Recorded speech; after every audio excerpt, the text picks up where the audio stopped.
America is trying to play empire. The government is lying to you. We need to get back to focusing on ourselves. These agencies became more powerful than the government itself. End all of these wars. Welcome to the Quest for Clarity podcast. Here is your host, Nolan.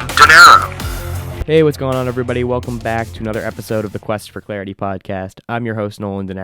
Thank you so much for joining me today. So I wanted to spend some time kind of going over the latest on the war in the Middle East, the war that we are not only funding, but for some reason providing moral cover for. And at this point, we are pretty much the only country in the world doing so. Just the other day, there was over 20 countries, including the UK and France, that basically denounced what Israel is doing in Gaza and said, quote, "The war must end now." So at this point, we are kind of the lone country, at least of the countries that matter in terms of influence, that are providing any sort of cover for Israel's actions in Gaza. Actions that anybody can, I think any sane person should be condemning. Actions such as the striking of Gaza's only Catholic church, which we'll get to in a bit, but that has justifiably caused some uproar amongst the evangelical Christian base here in America, the base that usually goes along and supports Israel. We'll get to that in a bit, though, because I think that is very important. There was also, just since this morning, today's Monday, since the break of dawn in Gaza, 27 reports of 27 killed Palestinian civilians. Like, in any other context, with 27 in a war, you might think, oh, that's not even that many. But in any other context, that's a massacre. Like, think of what the effects of that on the ground. Imagine in your hometown, there was just a random killing of 27 people. That changes a community. That's devastating to the people impacted by that. And we act like that's just nothing. Just yesterday, 85 Palestinian civilians seeking aid were killed while seeking United Nations aid. These are massacres. Massacres that we are directly implicated in because we fund Israel's actions. Now, all of this is also happening as Israel is embarking on what seem to be side quests at this point. They're, I guess, competent enough to be embarking on separate missions as the war in Gaza is still raging on. Not only are they attacking Yemen, but they're also attacking Syria as well. At least they were until a ceasefire was reached. So to anyone out there that has since October 7th been justifying what Israel has done to the civilians in Gaza, I just want to ask a couple questions. Number one, can you admit that Israel has failed to achieve what they claimed were their objectives in this war, which were eliminating Hamas and getting the hostages back?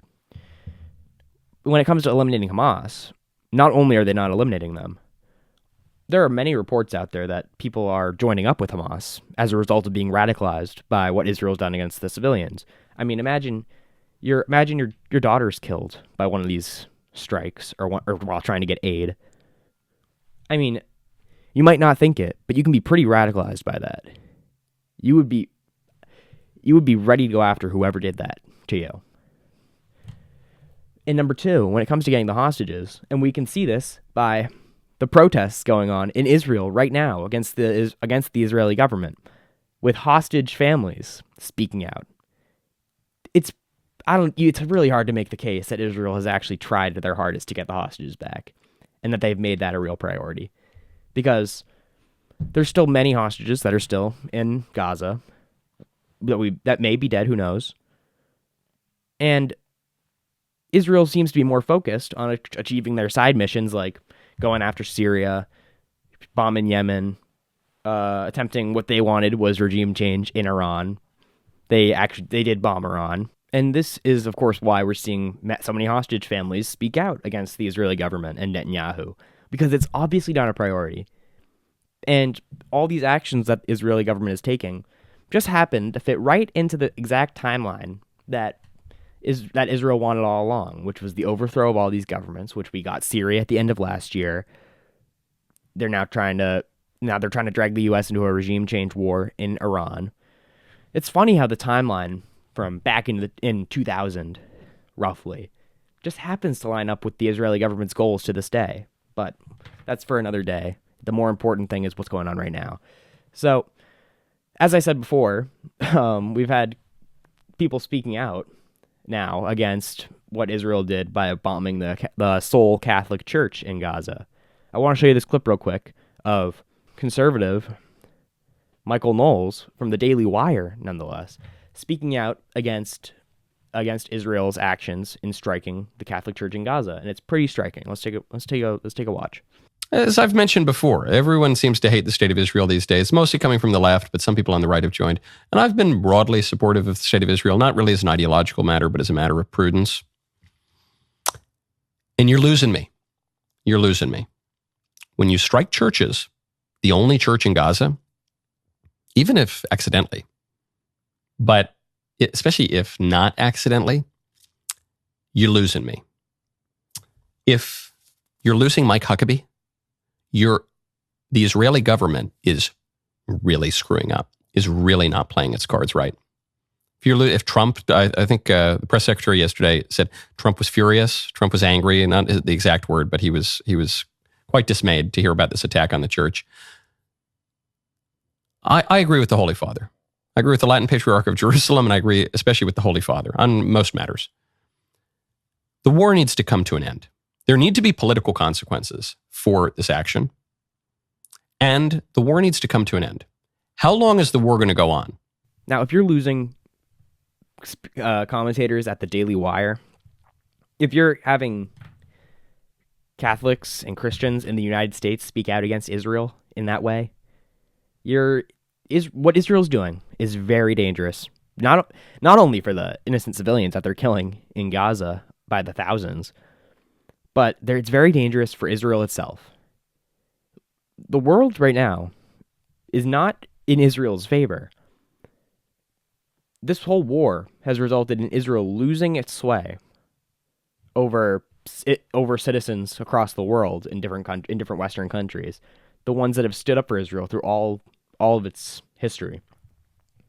The next generation of leaders in these countries very well could not be very friendly to Israel. We see what's going on in New York right now with Zohran Mamdani, who has spoken out against Israel's actions. And now he's the mayor of New York. He's about to be the mayor of New York, most likely.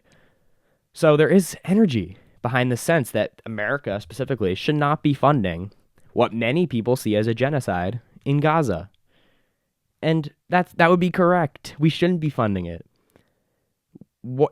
Anyone out there who says we should, I'd like to hear in the comment section why it's in the United States' interests, what we get out of funding what a lot of the world sees as a genocide. Do we get the strategic benefit of having terrorists killed that could be a threat to the United States? Maybe, except they're not a threat to the United States. So if what you think is that this whole funding of Israel is a benefit to the United States because we are going to be killing terrorists in the region that could end up being a threat to the United States. Well, number one, if we act in our own interests, they won't be a threat. And number two, that's not even true because these terrorists right now are a direct threat to Israel. So this wouldn't be an action that is an America first action. This is an Israel first action. And for some reason, our leaders think it's okay to send our taxpayer dollars that should be used to defend the United States. They think it's okay to send them across the world to protect citizens in another country. I don't know if they forgot, but they don't represent that country. They represent our country. And our dollars should be used to protect our citizens, our borders. To everyone watching this who is a Trump supporter, likes the idea of America first, likes the slogan, but also thinks that we can be sending money abroad and pushing our influence abroad through military actions or funding of military actions, and thinks that won't have an impact in making us have a negative image to the people that are hurt by that. Just so you know, that's something, but that's not America first. It's not America first to be pushing our influence in areas where it shouldn't be and in areas that it'll only hurt our image in the world. We have this idea that these people, and we've had this idea for 25 plus years, for longer. We've had this idea forever, that if we just push our presence enough and push our idea of how to live enough on the rest of the world, that democracy, as Benjamin Netanyahu himself said, democracy will sweep the region if we force our way of life on these people. That won't work. That has never worked. Go ahead. Name one time in the Middle East in the last 25, 30 years where that has worked at all. Pushing democracy in the region. We have this idea that if we continue to throw bombs on Gaza, that one day the citizens of Gaza will be like, yeah, you're right, Israel. You're right to be bombing us, to be killing our family members.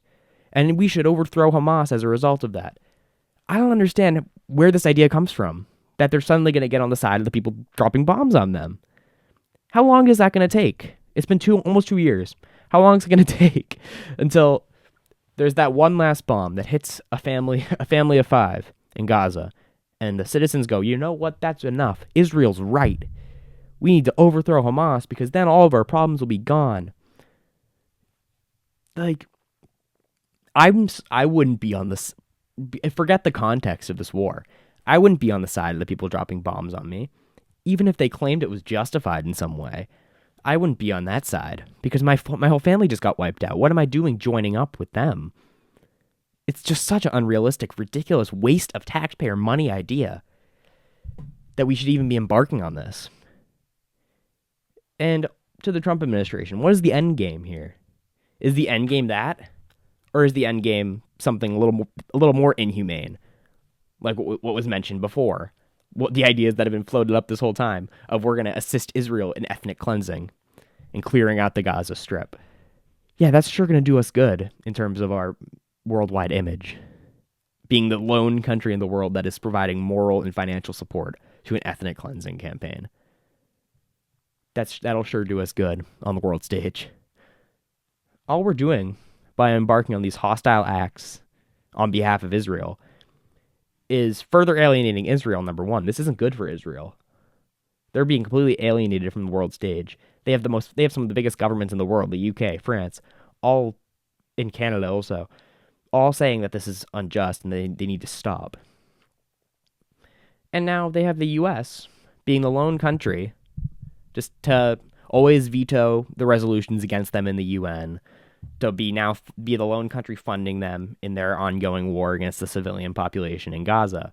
This doesn't do good for our country because it alienates us from the rest of the world. It makes us look ridiculous. We're actively engaged in what the whole world sees to be an ethnic cleansing campaign. Now, care or not what these countries think, but that's not a good look. It certainly isn't the greatest of looks. And if we want to claim to have this moral superiority in all these things that we embark in, like in Ukraine, we claim to have the moral superiority in that war because we're supporting the democracy. We're supporting the country that is trying to become the democracy and break away from the evil Russia. Like in Israel, we're supporting the democracy, which I don't even know how Israel can call itself a democracy, given that they occupy millions of people and don't give them voting rights. But regardless, we always have this moral high ground game that our leaders like to play, that we're always supporting the democracy in these wars. How does it look when we're supporting the country that's doing ethnic cleansing? Does it look good for our image? I don't think it does. Now, here's my prescription. Here's how I think we should go about this war and how I think we should end this. We cut off all funding, and Trump meets with Netanyahu and does what he did to Zelensky and just says, you will do what we want because we're America and we don't like how this war is going. At least I hope we don't like how this war is going. That would be upsetting if we did. So that's where I think I will end it off today. Thank you guys so much for watching. And be sure to like and subscribe. Also be sure to go follow me on Spotify, X, and Instagram. Thank you so much. Have a good day.